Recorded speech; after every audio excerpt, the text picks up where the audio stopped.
कदाचित असं तर नाही की आता तुम्हाला ती सानूजवळची वाटू लागली आहे, तिचा स्पर्श आवडू लागलाय. जानू बोलली तसा तो जोरातच ओरडला, जानू, आणि तिच्या थोबाडीत मारण्यासाठी त्याने त्याचा हात उचलला. पण ती मात्र घाबरून 2 पावले मागे सरकली त्याच्यापासून. तिच्या मीतचा हा रुद्र अवतार पहिल्यांदा पाहत होती ती. तिला खूप मोठा धक्का बसला. ह्या आधी कधीच तो तिच्याशी ह्या टोनमध्ये बोललाच नव्हता, म्हणून तिला अतीव दुःख होत होतं. डोळ्यात अश्रू जमा झालेले. ती तशीच तिथून निघाली आणि बाहेरच्या गेस्ट रूममध्ये शिरली आणि हमसून हमसून रडू लागली. आता पुढे. इथे तिच्या हृदयातून कळ उठली होती. एकदाची जोराची कळ ह्या हृदयातून निघावी आणि हा आत्मा स्वतःचं शरीर सोडून निघून जावं असंच वाटत होतं तिला. का नाही वाटणार? तिचा मीत, जो तिचा जीव की प्राण होता, त्याने आजवर तिला इतकं जपलं होतं. आज त्यानेच तिच्यावर हात उगारला होता. हां, तिला मारलं नव्हतं, पण त्याच्या फक्त तशा करण्याने पण तिला 1000 पटीने जास्त वेदना होत होत्या. आज एक वेळ मरण पत्करलं असतं तिने, पण त्याचं तसं तिच्याशी वागणं ती कदापि सहन करू शकत नव्हती. खूपच यातना होत होत्या तिला. ती नव्हती जगू शकत जर तो तिच्याशी असंच वागत राहिला तर. ती तिथेच रडत रडत झोपी गेली. कमला, जा, अमित आणि जानूला जेवायला बोलावून घेऊन ये, मॉम बोलल्या. तशी कमलाताई वर त्यांच्या बेडरूममध्ये गेली. थोड्याच वेळाने कमलाताई खाली आल्या. मॅडम, कोणीच दार उघडत नाही आहेत. मला वाटतं ते त्यांच्या रूममध्ये नाही आहेत, कमलाताई बोलल्या. अरे, कुठे गेले हे दोघं? मॉम विचार करत बोलल्या. अगं, अमित स्टडी रूममध्ये आहे का बघ, डॅड बोलले.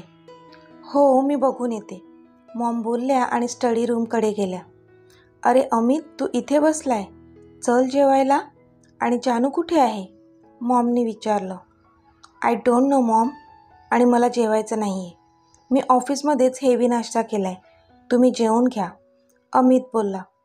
अरे, पण तू तर कधी खात नाही ना ऑफिसमधलं, मॉमचा प्रश्न. हो, पण आज खाल्लं, तो मॉमकडे न बघताच बोलला. बरं ठीक आहे, पण ही जानू कुठे गेली? थांब, मी तिला कॉल करते, असं म्हणून मॉमने तिला कॉल लावला आणि बाहेर निघून गेल्या. हॅलो जानू, कुठे आहेस तू? जेवायचं नाही का बाळा? मॉम बोलल्या. मॉम, मला भूक नाही आहे, तुम्ही जेवून घ्या, जानूचा ओला आवाज आला. जानू, तू ठीक आहेस ना? तू कुठे आहेस? मॉम बोलल्या. मॉम, मी इथेच आहे वर, पण मला थोडी ॲसिडिटी वाटते म्हणून आता जेवू वाटत नाही आहे. मी नंतर थंड दूध घेईन, जानू खोटंच बोलली. खरं तरी काय सांगणार होती ती मॉमना? ती इतकी जास्त हर्ट झाली होती की आता एक घास पण घशाखालून उतरणार नव्हताच तिच्या. बरं ठीक आहे, मी कमलाला सांगते, नंतर तुला दूध आणून देईल ती, मॉम बोलल्या. थँक्यू मॉम, पण तुम्ही नका सांगू, मला थोडं बरं वाटल्यावर मीच सांगेन कमलाताईंना, जानू बोलली. बरं ठीक आहे, तू आराम कर आता, मॉम बोलल्या आणि फोन ठेवून दिला. जानू बराच वेळ त्या गेस्ट रूममध्येच होती. रडून रडून तिने तिथली उशी भिजवली होती. तिला वाटत होतं की कदाचित तो येईल.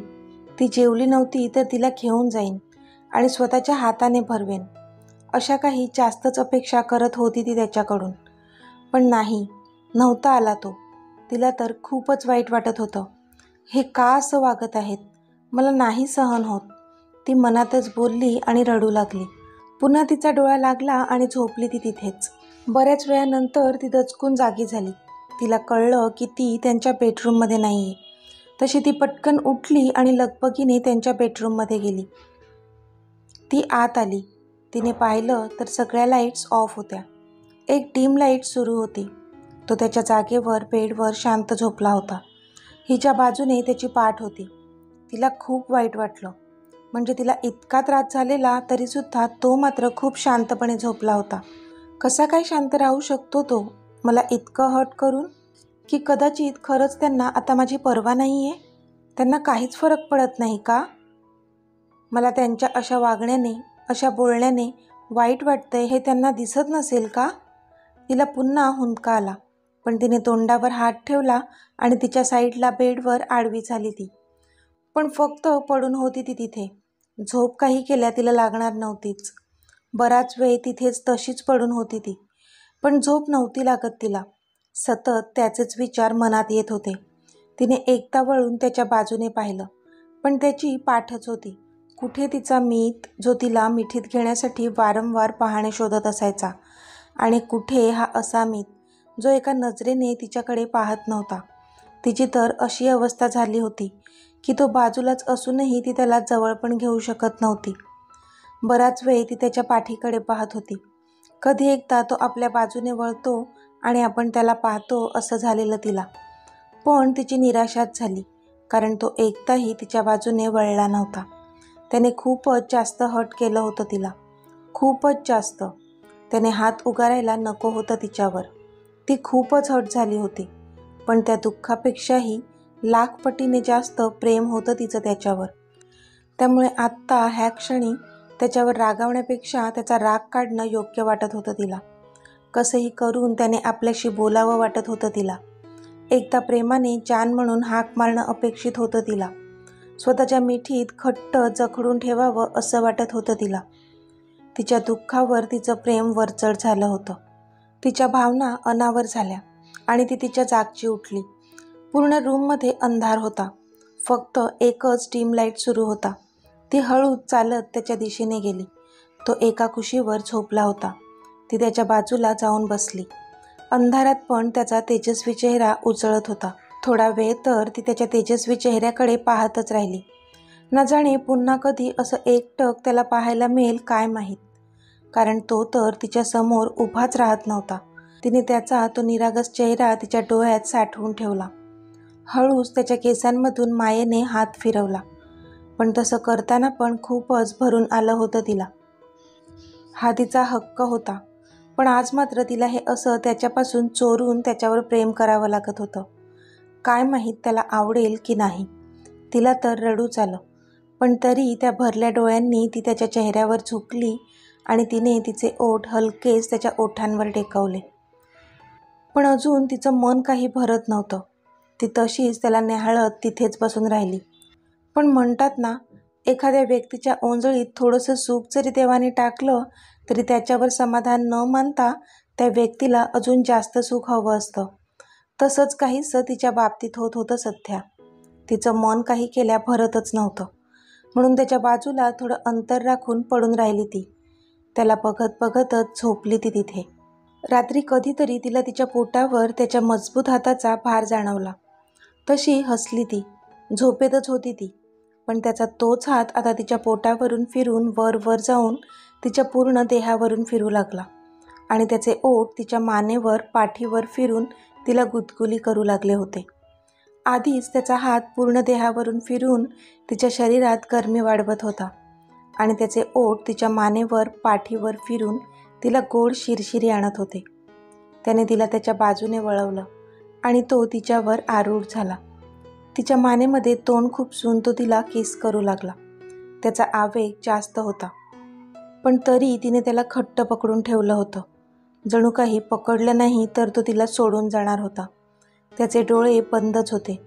त्याने त्याचे ओठ तिच्या ओठांवर टेकवले आणि तो तिच्या ओठांमधलं ते रोज फ्लेवर पिऊ लागला. तिने पण अजिबात आडेवेडे न घेता स्वतःला त्याला समर्पित करून टाकलं, कारण न जाणे हा क्षण तिला पुन्हा कधी अनुभवायला मिळेल की नाही माहीत नव्हतं तिला. तो तिला एकदम डेस्परेटली किस करत होता आणि ती पण त्याला तेवढाच प्रतिसाद देत होती. पण इतक्यात आऊच, तो बोलला आणि त्याचा उजवा हात झटकला त्याने. एक कळ उठली होती त्या हातातून. तो त्याच्या हाताकडे पाहत होता, पण नंतर त्याने नजर समोर केली आणि ती दिसली त्याला त्याच्या खूपच जवळ. समोर तिला तसं पाहून तो शॉक झाला, कारण समोर तीच त्याची जानू झोपली होती आणि तो तिच्या वर. तिचा पदर तिच्या अंगावर नव्हता. ती मंद मंद हसत त्याच्याकडेच पाहत होती. तिच्या चेहऱ्यावरचे ते मादक भाव पाहूनच त्याला अंदाज आला होता की आता काय झालं असावं. म्हणजे हे सगळं स्वप्न समजून तो तिच्यावर प्रेमाची बरसात करत होता, पण खरं तर हे स्वप्न नसून सत्य होतं. हे जेव्हा त्याच्या लक्षात आलं तो तर भांबावलाच. आम सॉरी, तो बोलला आणि त्याचा उजवा हात झटकतच तिथून उठला आणि निघून गेला. ती मात्र त्याच्याकडे आश्चर्याने पाहू लागली. खरं तर तिलाही हेच वाटलं होतं की हे स्वप्न असावं, पण स्वप्न जरी असलं तरी खूपच गोड होतं ते. त्यामुळे तिला हवं हवं वाटत होतं. कसा का होईना तो जवळ आला होता. हेच तिच्यासाठी खूप जास्त महत्त्वाचं होतं. तिच्या चेहऱ्यावर आनंद जमा झाला होता, फक्त त्याच्या मिळालेल्या थोड्याशा सहवासाने. पण तो आनंद फक्त काही क्षणापुरताच मर्यादित राहिला. आणि आता तिच्या चेहऱ्यावर काळजीचे भाव उमटले होते. कारण तिने पाहिलं तर त्याच्या उजव्या हातावर बँडेज केलं होतं.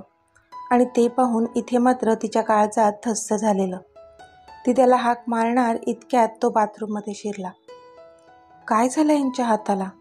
थोड्या वेळापूर्वी तर बरे होते, मग इतकं काय झालं की त्यांना त्यावर बँडेज करावं लागलं? ती विचार करतच उठली आणि तिने तिचा साडीचा पदर व्यवस्थित केला. रूमच्या लाईट्स डीम होत्या, म्हणून तिचं लक्ष त्याच्या हातावर गेलं नव्हतं तेव्हा. आणि असंही ती त्याचा चेहरा पाहण्यातच गुंग झाली होती, म्हणून बाकी कुठेच लक्ष नव्हतं तिचं तेव्हा.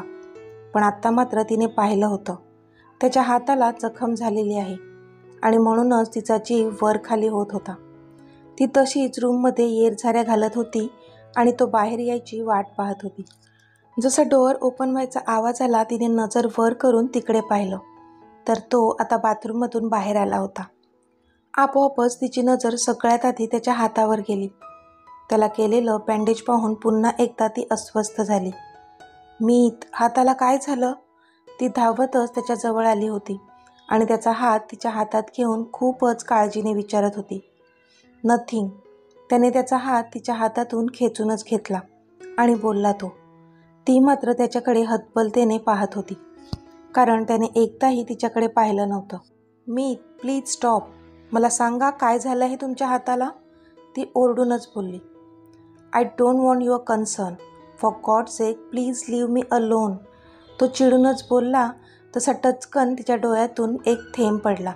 म्हणजे खरंच त्याला तिच्या कन्सर्नची गरज नव्हती? कोणीच लागत नव्हती का ती त्याची? तिला खरंच विचार करायला भाग पाडलं होतं त्याने.